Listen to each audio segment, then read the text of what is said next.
Here's gourmet food for thought. The shaman, thinking that you were the farm boy Achael, confided that he had a dream about the boy. The shaman saw Achael save the artifact and said that he had a great destiny. Gage, you were disguised as the boy when you visited the shaman. Do you think that he really dreamed about you?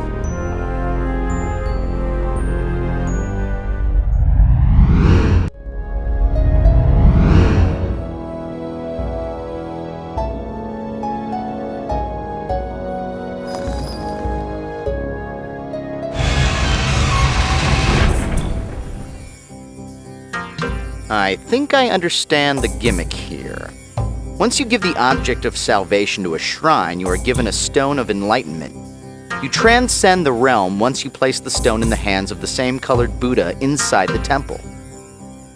The inscriptions speak of the path of Siddha Biwawa. Denied nirvana by pride, the one Siddha Biwawa found himself in the realm of the gods, complacent in their heavenly heights. Only with the Buddha's song-filled voice did he escape into the next realm, the battlefields of the Ashurus Titans.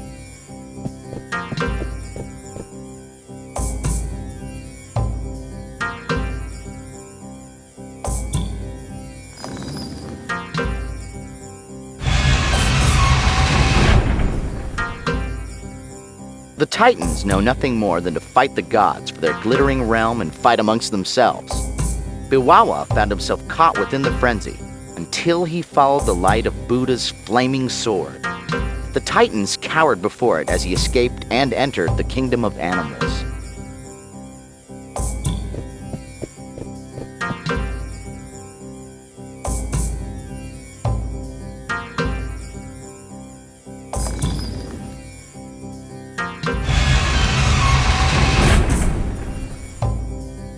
In his new form, he hunted with animal cunning, forgetting all of Buddha's teachings.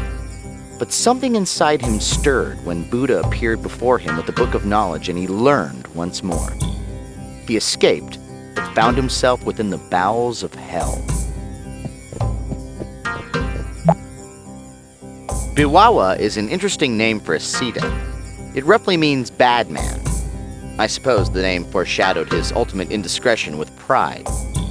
Here's another tale I heard of Biwawa. Well, he's bad, a Biwawa, a baddest man in Shangri-La, wiser than an Obi-Wan, a meaner than a Genghis Khan.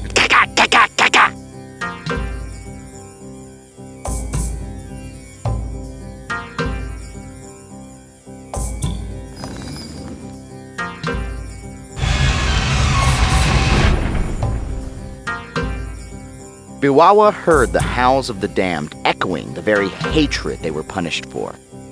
Terrible flame licked all around him by day. By night he shivered in the hells of cold.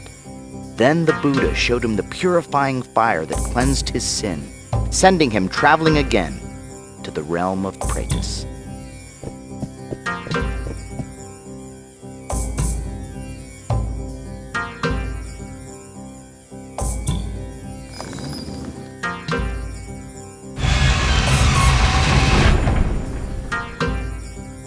Then he found himself among the Praetus, tortured creatures tantalized by all things material. Biwawa had never felt such hunger until the Buddha descended again and let him taste the spiritual fruit. And Biwawa felt want no more. Buddha finally bade him to return to the human realm.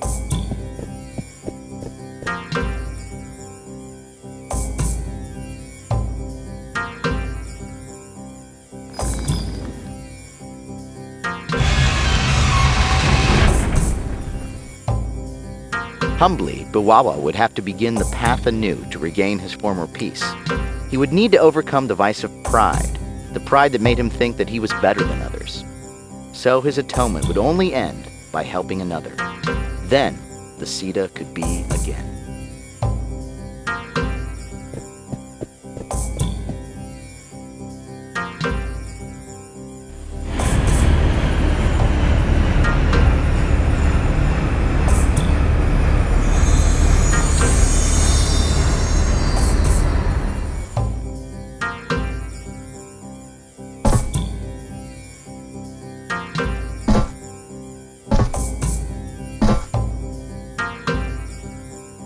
There are inscriptions that surround the images of this mural. I'll translate as closely as I can. The infinite Buddha came to our monastery long ago with the knowledge of 3 secrets: life, time, and matter. He spoke of the true path, a way to live by his virtues so that we could also share in his perfection.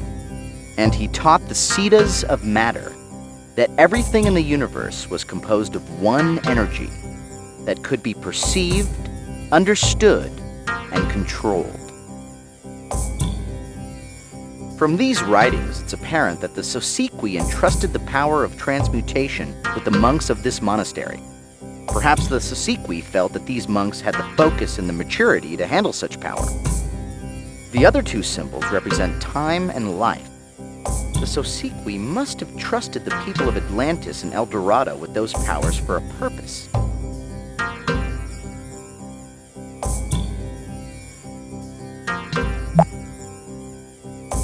This mural must be displaying the siddhas, using their power over the elements to move through mountains and transmute matter. That mural shows the siddha transforming the lotus into another form. Nice. Fine. More work. Now watch Arthur transform from simply annoyed to pretty bloody angry. I am not shouting! Come to think of it, I swear I've seen that man in the mural before. Do you think that Michael Jackson is really that old?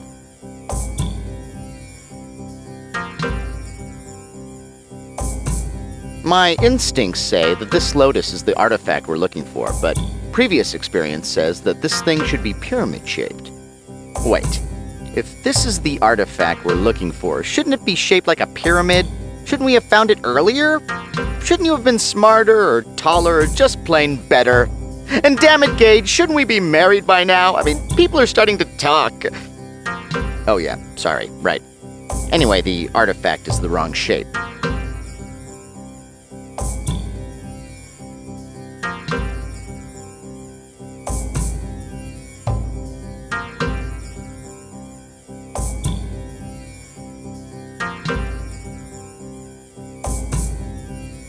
Great Sammy's ghost. That third eye on the wall looks like it's made of glass, not candy, man.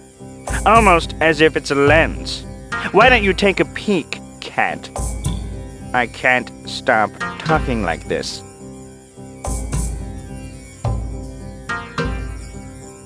For some reason, the eye lens was exactly aligned to look across the ravine and see the pilgrim. Gage, it all makes sense.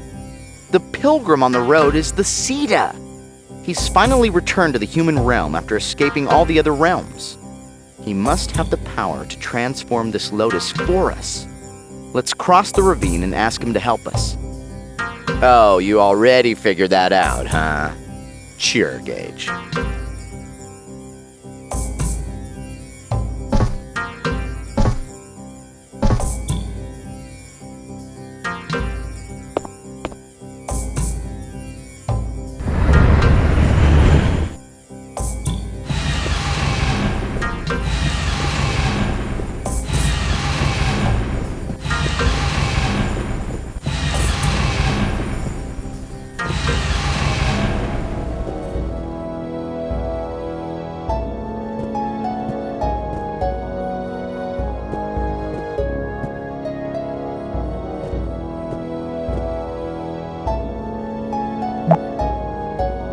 The architecture in this building is beautiful. It appears to be a temple of worship or meditation.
You have nearly completed the true path.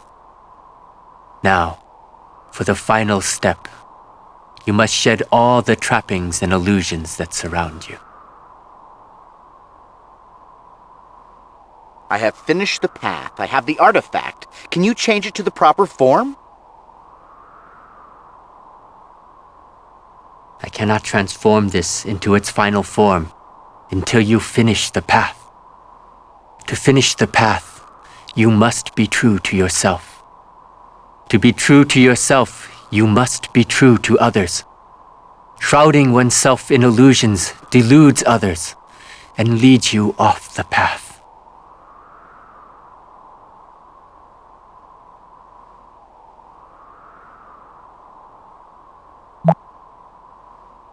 He wants you to shed all the trappings that surround you. Whoa, Gage! Keep your shirt on. We'll figure this out before it comes to that. This may sound crazy, but I have a feeling that the Sita knows who you really are. Why else would he speak to us that way? It's as if he's known all along that we're looking for something. If I'm right, he's asking you to drop your chameleon guise.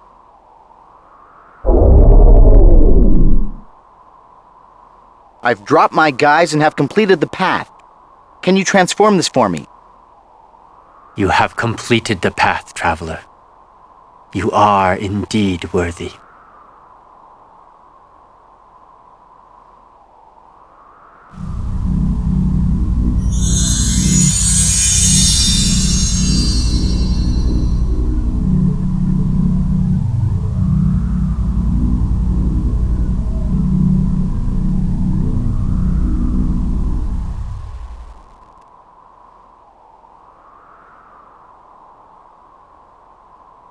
You have journeyed far, traveler, and you have completed the path by honoring the ancient virtues. And you have saved my soul by allowing me to help another. I am on a new path now. I am eternally grateful. I wish you peace, traveler, and success.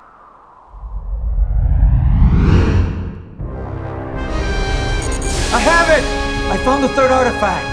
You're just in time, Gage. The Gothalas, they just entered Earth's orbit. It won't be long before they locate the TSA. Receiving a high-priority communication from the Cyrolan cruiser Aquila. We have felt a great disturbance from the TSA. You have the legacy. If we have sensed it, believe that the Quotha Lost know as well. We are sending Cyrolan sentinels to assist you.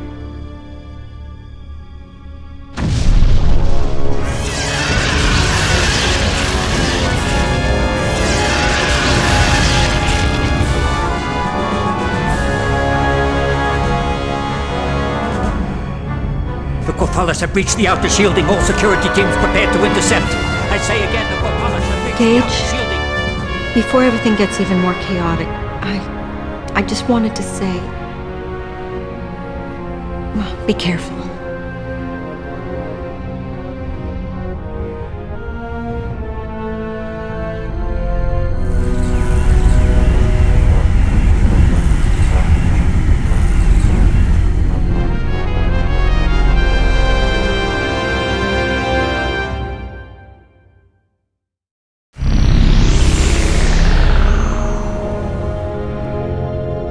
Gage, the three artifacts are projecting some kind of image. I recognize some of the elements. Remember the Sequoia symbol that the Cyrolan ambassador showed us? This pendant is an ancient Sequoia relic that our archaeologists discovered on another planet. We believe this symbol is a Sequoia marking that represents their legacy. The true legacy might also bear this mark.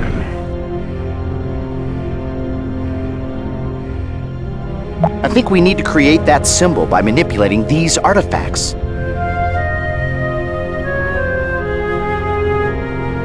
If I'm not mistaken, each artifact is projecting its forward face to create that central image. That Sequoia symbol must have a special meaning. If I were taking a Rorschach inkblot test, I would say it looks like a butterfly. Interpreted another way, it could possibly represent the struggle for the legacy. Notice the claw-like hands grasping for the 3 pyramid objects? Those could represent 3 races, all grasping for the powers of the legacy. Looks like each of the faces are unique, and with 3 pyramid-shaped objects, each with 4 faces, carry the 1, there are exactly 1,728 possible combinations. I assume there's at least one combination in there that will solve whatever test this is. Or this thing is unsolvable and we go absolutely drooling mad trying. Let's keep turning these pieces to see if there is some relationship that could help us.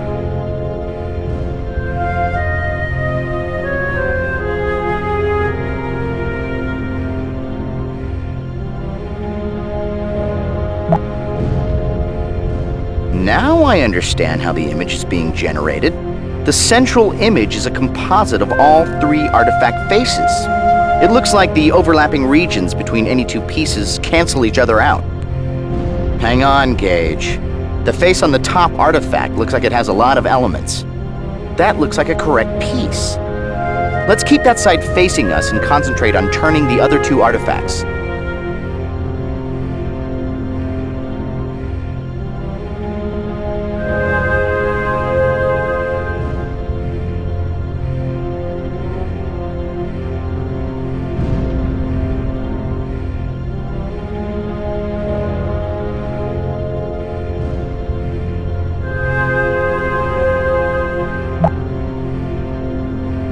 When you touch the front face of one of the artifacts, it stops projecting its image into the center.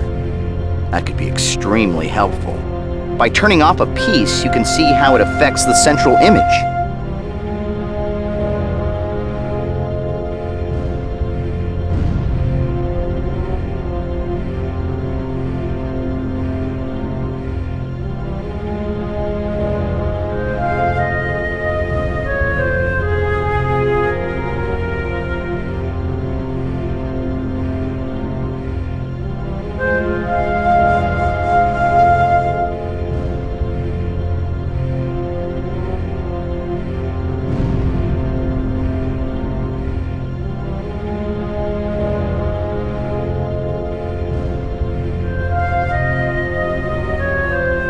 I think the most important concept of these artifacts is that 2 overlapping areas cancel each other out. But if a 3rd artifact also has an element within the same region, then that shape will appear in the central image.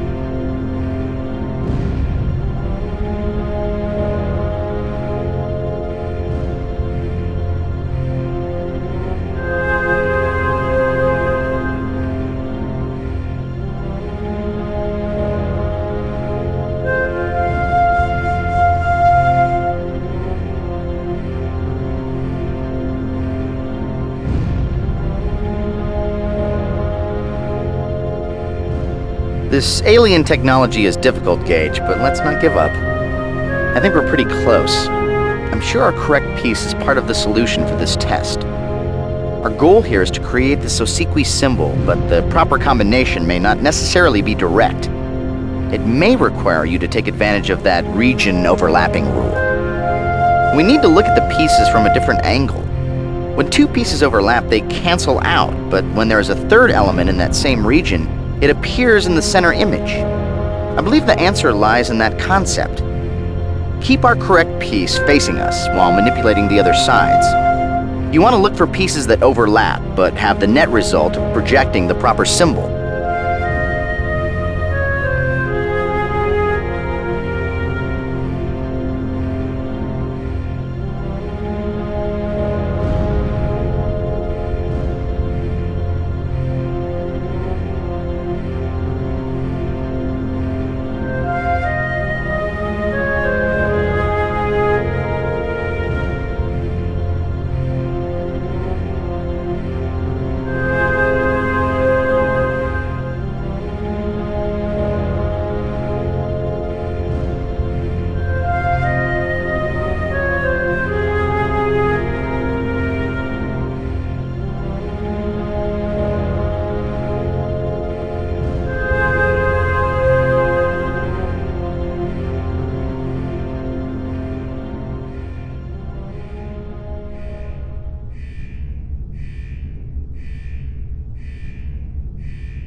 legacy was meant for all races.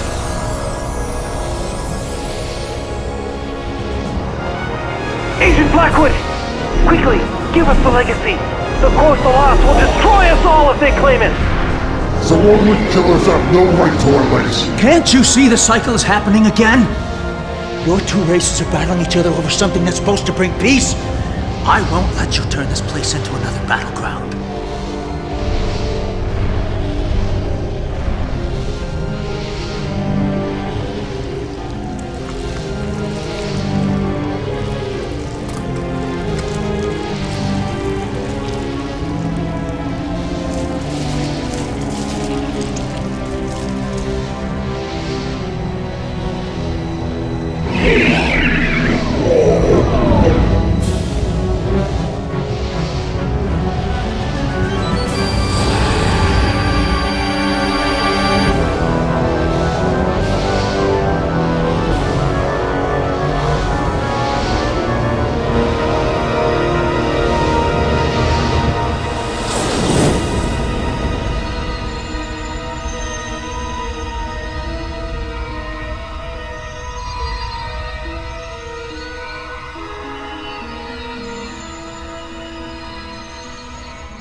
Know that the Sosequi have long since transcended your universe. Our legacy has waited thousands of years for its proper heir. It contains the sum of our wisdom. It is the collective essence of what we were, and what we are, and what we will be. This knowledge must be tempered with maturity. Its secrets will be shared with the many races around the galaxy, but only when they are ready for such an awesome responsibility. Until that time, the legacy will be safeguarded by beings who have already demonstrated their worth, wielding the disciplines of time, matter, and life. Humans will claim their birthright and become the stewards of the Sosequi legacy. They will share its knowledge with the galaxy when the other races have proven their worthiness. We understand the elders, and we will obey.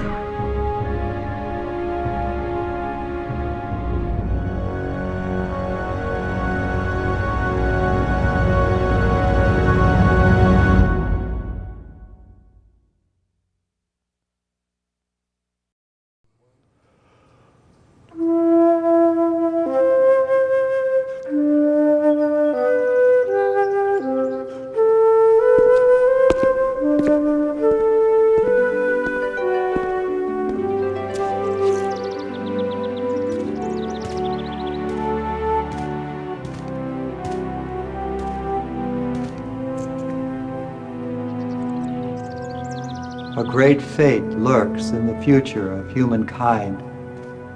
Elliot told me that often. You must be Gage Blackwood. I am. The service was very touching, Reverend. You wanted to see me? Yes. Throughout his long life, Elliot always believed that it was his duty to guide humanity toward a destiny.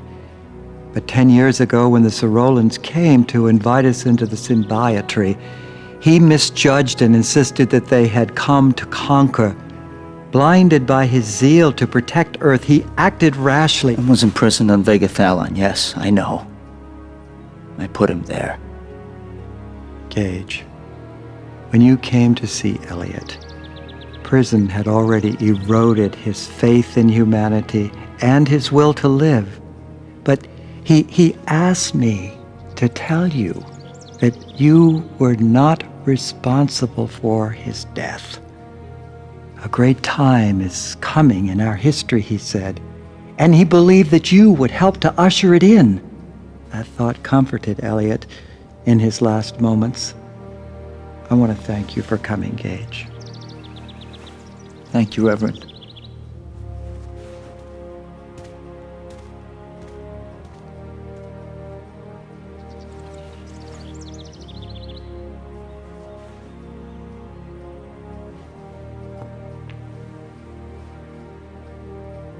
He was a great man once. You know, his death really wasn't your fault. Gage, I wanted to thank you. I didn't expect to see you at my hearing, but because of your testimony, they commuted my sentence. You redeemed yourself. I only spoke the truth. Yeah, but you put your reputation on the line after everything I did to you. It's all in the past, Michelle. We both know we can't change the past.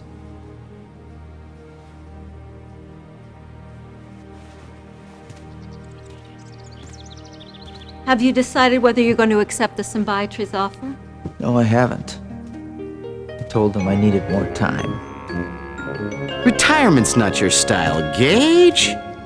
Besides, I think your ego would swell up too much if I had to call you Mr. Ambassador to the Quoth the Lost, sir. Arthur?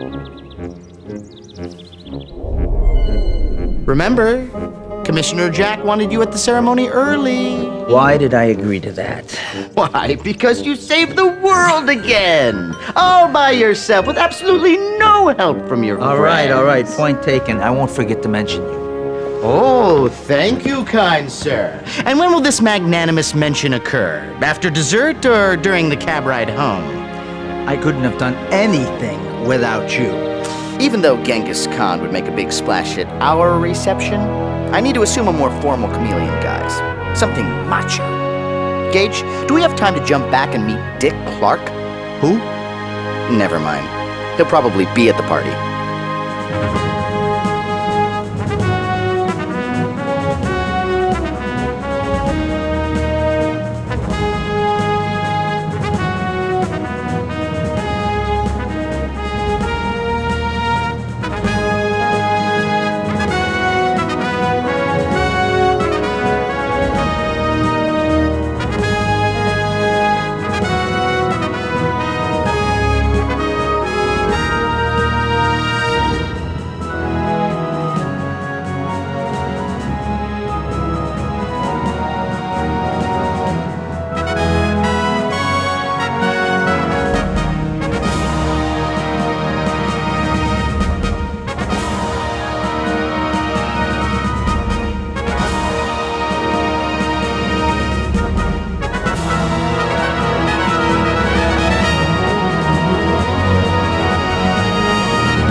Gage, your theme music is lovely, but I think it's about time we played a little something for the kids.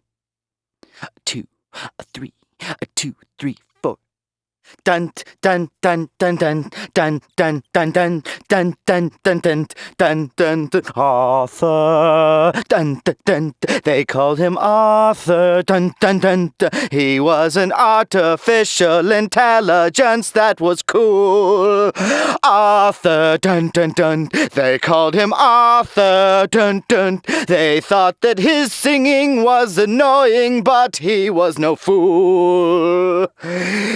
Artificial as soap, artificial as rope, artificial, artificial. He will find the love that is the one for Arthur's the lonely one. Arthur.